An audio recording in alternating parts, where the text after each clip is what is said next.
Jadi statement itu katanya. Bentuknya ada dua ya, satu kontroversi, satu lagi kritik. Kritik tentu kita harus telan karena itu adalah pil pahit untuk supaya kita menjadi lebih baik. Tapi kontroversi tentu harus kita jawab. Okay. Ya, di sini ada 10 yang akan saya jawab. Pertama-tama tadi dari Ibu Tan ya tentang selera. Ya, kalau misalnya kita mengikuti selera anak yang tadinya itu setiap hari makannya misalnya ya gorengan saja, atau makannya hanya sosis goreng saja dan lain-lain, seperti yang dikatakan atau yang dituturkan oleh kepala sekolah ya. Ketika mereka kemudian dikasih sayur mereka nggak mau makan, tapi kita ikuti yang lama terus, maka new habit ini nggak terbentuk.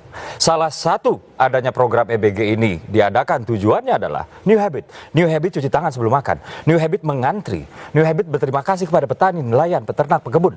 Itu new habit. Jangan ya. disingkat aja. Oke, satu Perlinsos ya, Perlinsos nggak ada yang dipotong. Perlinsos dananya naik. Tapi dana pendidikan tadi dibilang kenapa tidak ada transparansi? Nggak ada dana pendidikan yang dipakai. Yang ada adalah dana untuk program makan bergizi gratis disematkan ke dana pendidikan. Terus bukan dana pendidikannya yang dipotong. Tapi pertanyaannya kenapa tidak ada namanya rilis resmi yang tadi disampaikan oleh Mas Media supaya tidak ada kecurigaan di antara kita? Saya nggak ngerti rilis resmi apa yang dimaksud ya. Saya nggak ngerti rilis resmi apa yang dimaksud. Cuman yang kayak apa Mas Media? Dari tadi kan pertanyaan.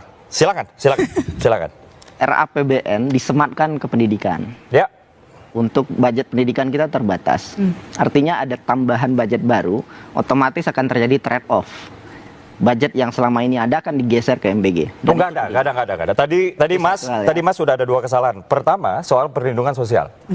Asal Mas tahu, perlindungan sosial tahun 2024 anggarannya itu adalah 490 sekian triliun. Enggak, yang pendidikan 2025 sebentar, saya lerai satu-satu. 2025 anggarannya naik tembus 500 triliun. Jadi nggak ada perlinsos dipotong. Kedua, soal MBG dianggap memakan anggaran pendidikan. Tidak.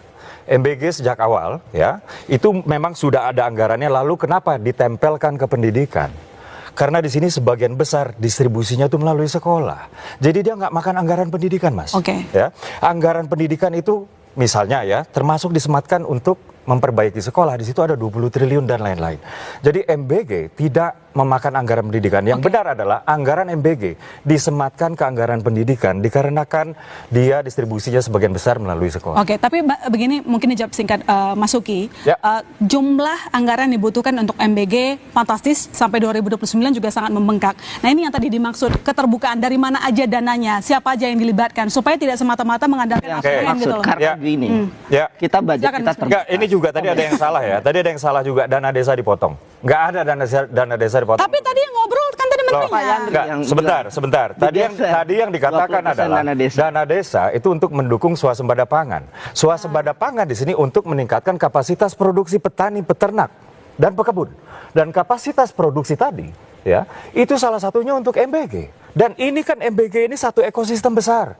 Kalau kita hanya bicara soal SPPG membagi-bagikan makanan, pemikirannya terlalu sempit. Kita juga harus membicarakan soal suplai bahan baku. Begini ya, kalau kita berbicara 82 juta orang penerima manfaat, ya, yang kemudian di sini ya disuplai bahan bakunya untuk SPPG tanpa ada peningkatan kapasitas produksi pertanian, inflasi enggak?